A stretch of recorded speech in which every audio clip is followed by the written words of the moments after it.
Bonjour Monsieur Chevrier, aujourd'hui nous allons faire une autre petite vidéo où là vous allez nous parler des essais nucléaires qui ont été pratiqués par la France pour le compte d'Israël et de l'Afrique du Sud. On avait déjà fait un petit peu une émission là-dessus, mais je pense que vous allez un petit peu plus illustrer, parce que ça remonte quand même à plusieurs années, donc oui. dans les années 1960 en fait. Hein, oui, à partir de 60. Voilà, 60 oui. hein. Oui, oui. Voilà, donc je vous laisse. Voilà, alors donc je vais vous parler d'essais qui sont très spécifiques et qui ont attiré mon attention par rapport à la situation géographique d'Israël. Vous savez que on a fait une émission qui a eu un certain succès, puisque nous sommes à une toute petite échelle, hein, on touche pas un très grand public, mais dans cette situation très relative, on a intéressé, je crois, des gens en dévoilant ce que personne n'a jamais expliqué en France par nos grands médias, que eh bien, non seulement c'est la France qui a construit Dimona en Israël, où ont été fabriquées toutes les bombes nucléaires que possède Israël actuellement, mais en plus, dans le contrat qui a été passé entre Shimon Peres et Guy Mollet, qui était à l'époque donc le président du Conseil, puisqu'à l'époque il n'y avait pas de Premier ministre, et c'était le président du Conseil. Eh bien, il y avait un accord donc secret qui a été passé, où la France non seulement construisait Dimona, fournissait l'uranium, puisqu'on avait des mines d'uranium en France, et devait réaliser les essais nucléaires pour Israël, puisque officiellement Israël ne devait pas posséder la bombe atomique. On parlait de bombe atomique à cette époque-là. Et donc, pour dissimuler cette possession, c'est donc la France qui a procédé aux essais nucléaires, des essais atomiques au départ, dans le désert du Sahara au début, et puis ensuite à Mururoa, en Polynésie française. Et en analysant tous les essais, en faisant des recherches, j'ai compris que non seulement la France a procédé à tous les essais nécessaires pour la mise au point de l'arme atomique pour Israël, mais elle a également procédé à tous les essais pour la bombe atomique de l'Afrique du Sud. Et donc l'Afrique du Sud n'a jamais procédé à aucun essai nucléaire, et il est évident que l'Afrique du Sud possédait, ou possède toujours, ça on ne le sait pas, un arsenal nucléaire relativement important. Et en analysant les 210 tests nucléaires que la France a réalisés, j'ai compris qu'une grande partie de ces tests avaient été faits en quelque sorte sur mesure pour répondre à des conditions d'usage, à des conditions d'emploi qui sont particuliers pour l'Afrique du Sud et particuliers pour Israël. Oui, ça n'est pas le même type d'explosion. Quand vous avez, par exemple, une force de dissuasion comme la France possède une force soi-disant de dissuasion et principalement sur les sous-marins lanceurs d'engins nucléaires, on va envoyer des missiles qui vont exploser au-dessus de villes ou qui vont exploser pour détruire des installations militaires.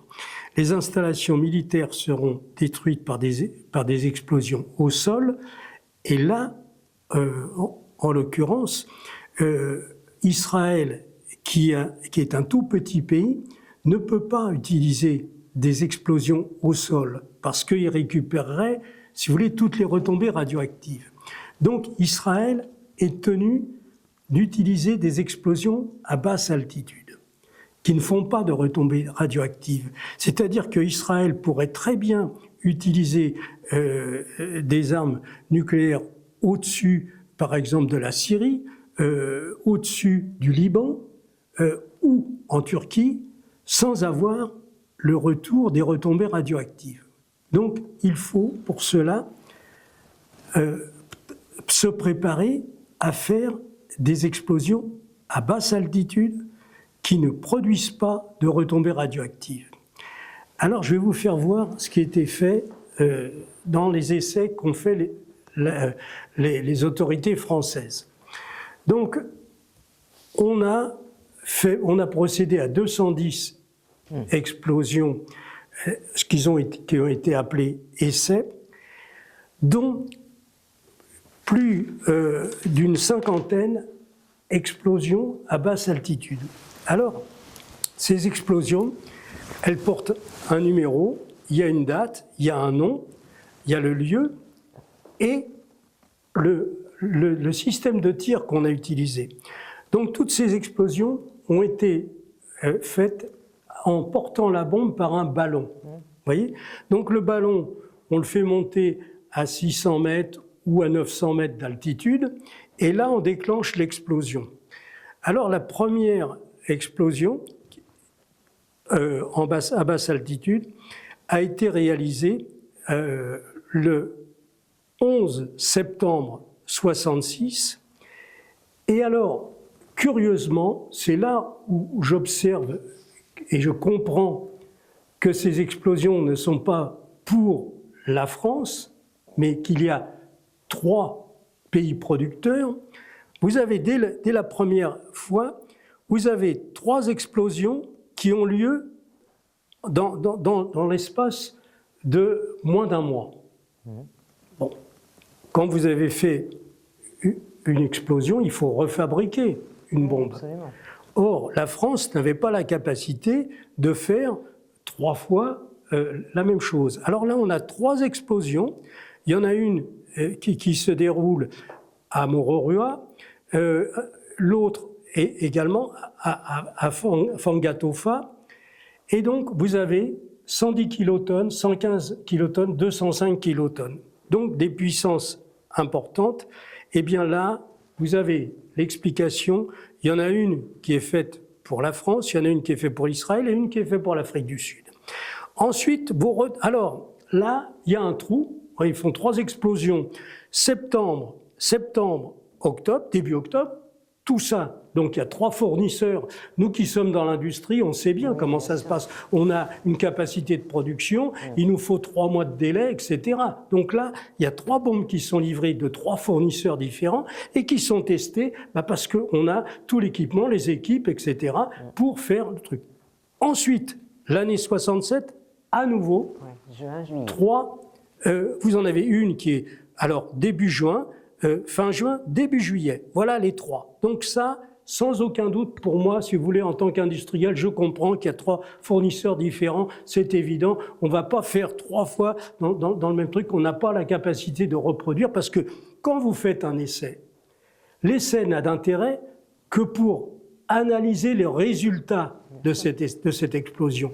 On place donc des appareils à distance, on recueille toutes les données et ensuite on les analyse pour apporter une modification pour l'année suivante, si vous voulez. Et bien là, vous avez la preuve que la France a fait exploser pour Israël et pour l'Afrique du Sud au mois de septembre 66, au mois de juin 67, et puis ensuite on se retrouve dans l'année 68. À chaque fois, il y a le temps des analyses, parce que ça prend du temps, et puis ensuite il faut travailler pour dire tiens, on va modifier tel paramètre, on va modifier telle quantité de produits, la situation à l'intérieur de la bombe. Vous voyez, les essais, c'est fait pour ça, c'est pour dire voilà, on a obtenu tel résultat, si on veut modifier ce résultat, il faut qu'on modifie l'intérieur de la bombe. Alors après, et donc tout ça, ce sont des essais qui sont faits à basse altitude. Pourquoi l'intérêt pour Israël, mais bien sûr aussi également pour la France, parce que ça peut être des bombes qui vont être utilisées dans ce que certaines personnes appellent une explosion tactique, c'est-à-dire une explosion qui va sur le champ de bataille qui peut tuer une brigade entière, etc.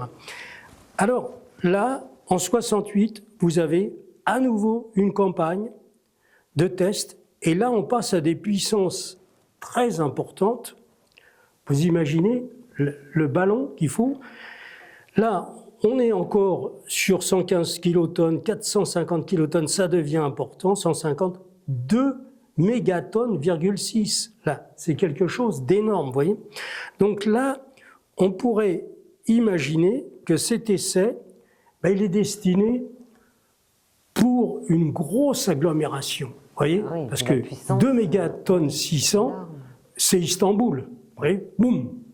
Et Israël n'est pas concerné. Tel Aviv ne reçoit pas de retombées radioactives, vous voyez, voilà. Là, tout ça, c'est l'année 68. Après, on passe à l'année 70, toujours pareil, et là, on est dans les premières bombes à hydrogène, avec 224 kilotonnes, avec 1 mégatonne en hydrogène. Ensuite, ça continue. On est, alors on était là dans les années 70, donc là en 70, il y en a 3, et puis à nouveau, vous en avez 4, ça fait 7 essais qui sont faits dans l'année 70. Puis à nouveau, il y a des analyses. Là, ici, on est à 1000 kilotonnes, c'est-à-dire 1 mégatonne en hydrogène. Et on a à nouveau, à la fin du mois, début août, ça s'arrête, pour reprendre 1 an plus tard, à nouveau sur une campagne avec des essais qui sont orientés pour répondre à un usage très particulier. Et donc voilà ce qui s'est déroulé en 70, en 71, en 72, en 73. Il faut se rappeler qu'à cette époque-là, l'Afrique du Sud était un pays paria. Il n'y avait aucun pays qui voulait entretenir de relations avec, ils étaient sur la liste noire. Mais qui entretenait des relations très étroites avec l'Afrique du Sud? Israël, parce que dans le contrat qu'ils ont passé avec l'Afrique du Sud possède beaucoup d'uranium et fournissait l'uranium pour fabriquer donc les bombes pour Israël. Voilà. Alors là, on continue, on est dans les années 74. Tout ça, ce sont des essais à basse altitude. Donc, à partir de toutes les données qu'ils ont récupérées, ensuite je ne l'ai pas marqué, mais on est passé à des bombes à neutrons, toutes ces campagnes de tests ont été faites, comme je vous l'ai dit, pour avoir une très bonne maîtrise des explosions à basse altitude, parce qu'Israël ne peut pas faire exploser des bombes nucléaires au sol. Il y aurait des retombées trop importantes et ça serait un pays qui deviendrait invivable. Donc ils peuvent très bien faire exploser au Caire, par exemple, et ne rien avoir comme conséquence. Ils peuvent faire exploser au-dessus d'Ankara, et voilà. Donc ils ont, voilà un petit peu la situation. Et donc, évidemment, aucune équipe de journalistes ne vous parle de ça. Oui. Bien sûr, parce que ça a duré quand même presque 8 ans, vous voyez, enfin 8-10 ans en fait, là, tous ces pseudo-essais. Ah oui, non, même plus que ça, puisque si vous voulez, on est en 74 avec la fin des essais ballons, puisqu'après ils ont fait des essais souterrains, mais on démarre les premiers essais en 66. Oui, c'est vrai, oui, vous avez raison, de pratiquement 10 ans, oui, c'est vrai, oui, je repensais au premier essai qui était dans le Sahara, mais tout cela ont été faits vraiment sur mesure. Et alors l'Afrique du Sud, c'est pareil, si vous voulez. Eux prévoyaient l'utilisation de petites bombes, pour ça que dans les essais, il y a beaucoup de petites charges, pour avoir la capacité, avec très peu de personnes, parce que c'était surtout contre des révolutions ou un pays à côté qui attaquerait. On veut tuer en l'espace de quelques secondes, on veut tuer 50 ou 200 000 personnes, boum, et puis voilà, c'est sans qu'il y ait de retombées à 15 ou 20 kilomètres. Vous voyez, voilà.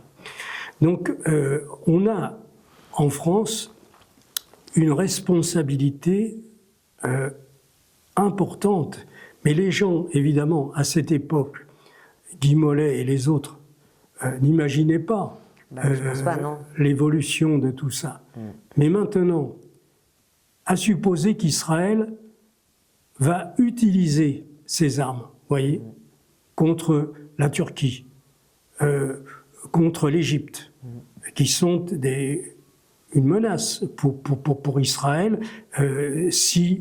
parce que ce qu'il y a d'extraordinaire, c'est qu'ils ont réussi, ce petit pays, en l'espace de quelques mois, à se mettre tout le monde au Moyen-Orient contre eux.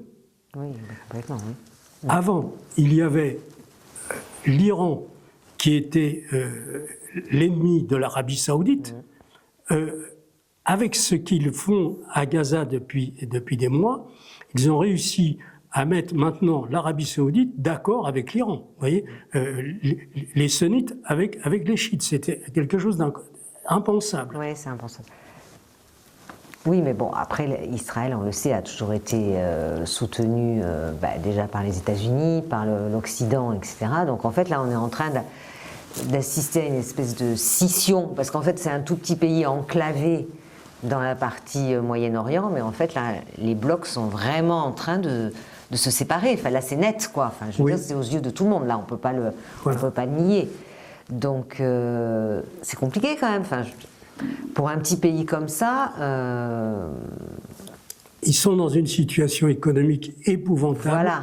Ils ne tiennent que par l'apport des États-Unis, qui leur fournit actuellement plus de 8 milliards cette année de dollars, voyez, et qui fournit, bien entendu, à fond perdu, les 70 000 tonnes de bombes qu'ils ont fournies et tout le matériel militaire qu'Israël n'était pas capable de produire. Tout ça pour assassiner quelques dizaines de milliers de civils dans la bande de Gaza. C'est un coût astronomique. Oui. Mais cette situation, alors évidemment, les médias français, comme ils sont sous l'emprise du lobby financier, qui appartient entièrement au lobby pro-israélien, eh bien, on n'a aucune information de ce type et aucune enquête pour essayer de comprendre. Donc là, moi, j'apporte des informations, si vous voulez, qui sont un peu particulières et qui permettent aussi de voir, parce que quand on regarde la situation en Égypte, vous voyez, évidemment, l'Égypte avait des relations assez bonnes avec Israël suite à la guerre qui avait eu, où l'aviation égyptienne s'était fait décimer. Mais maintenant, avec les Houthis qui empêchent tous les bateaux de passer par la mer Rouge. La situation économique en Égypte est catastrophique. Vous vous rendez compte que le canal de Suez leur apportait des revenus énormes. Oui, bien sûr. Et maintenant, il n'y en a plus.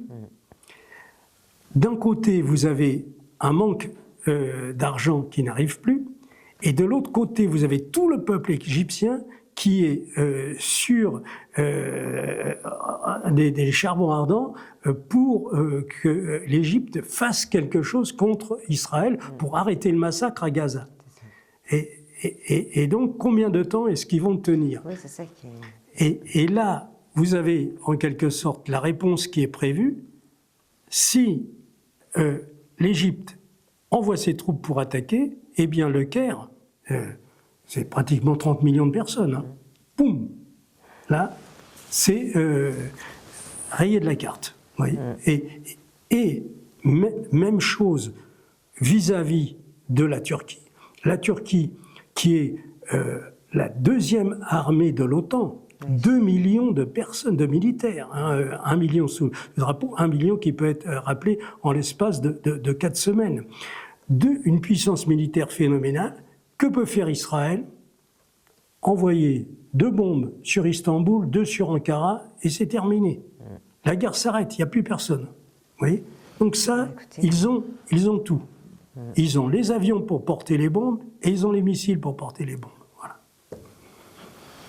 Bon, toutes ces perspectives ne sont pas très rassurantes, hein, qu'on soit clair, mais bon, j'espère que ça se produira pas, mais malheureusement, je ne sais pas, là je deviens de plus en plus sceptique, hein, parce que plus on avance, plus on se rend bien compte que, voilà, rien ne les arrête, quoi, en fait. Enfin, Oui. il n'y a personne qui va arriver à dire, on se met autour, enfin, c'est certainement utopiste ce que je dis, mais on se met autour d'une table, on parle, etc. Non, en fait, c'est... Ils ne veulent pas de la solution à 2 États. Oui, c'est ça, voilà. Voilà. Donc à partir Et de là, ça va être... depuis l'origine d'Israël, une petite partie des Israéliens voulait le grand Israël. Au début, un grand nombre était d'accord pour partager la Palestine avec 2 États qui pouvaient vivre côte à côte, la Palestine et Israël. Et puis petit à petit, tout ça a dérivé. Ils ont roulé dans la farine tous les Palestiniens qui venaient pour négocier. Ça a commencé avec Arafat, après ça s'est poursuivi avec les autres. Ils ont financé, ou tout du moins permis le financement du Hamas pour s'opposer au mouvement de Yasser Arafat. Et parce que le Hamas, en quelque sorte, ne voulait pas de la solution à 2 États. Et sur le plan stratégique, Israël était intéressé à ce qu'il n'y ait pas de solution à 2 États, puisque alors il y a une chose qui est très significative, c'est que en 2023, Netanyahou a présenté au Congrès américain la carte du Grand Israël, et aujourd'hui, les militaires de Tsahal ont sur leur uniforme un écusson qui représente Israël avec le territoire de Gaza, avec la Cisjordanie, avec le sud du Liban et le plateau du Golan. Voilà. Donc maintenant, on y est. Ils veulent expulser tout ce qui reste de Palestiniens en Palestine, la Cisjordanie, et donc ce sera soit en les exterminant, soit en les faisant partir. Et c'est là où on est dans une situation qui peut exploser à tout moment et qui va vraisemblablement aller vers un point culminant avec l'attaque de l'Iran dans quelques semaines ou dans quelques mois. Voilà. Bon. Ben, merci M. Chevrier de ces nouvelles pas très réjouissantes, mais malheureusement, je pense, réalistes une fois de plus. Hein. Voilà, on ne peut pas toujours se cacher là. Là, on a donné des éléments qui nous permettent d'arriver, si vous voulez, à ces conclusions, à cette vision des choses. À partir du moment où on prend des faits, on les analyse et on dit oui, ben voilà ce qui se passe. Et quand on voit que ça s'inscrit dans la durée, on voit très bien la destination que ça va prendre. Voilà. Absolument. Merci beaucoup et puis à une prochaine vidéo. Une prochaine vidéo. Sur voilà. Une nouvelle analyse de l'actualité. C'est ça, on fera ça.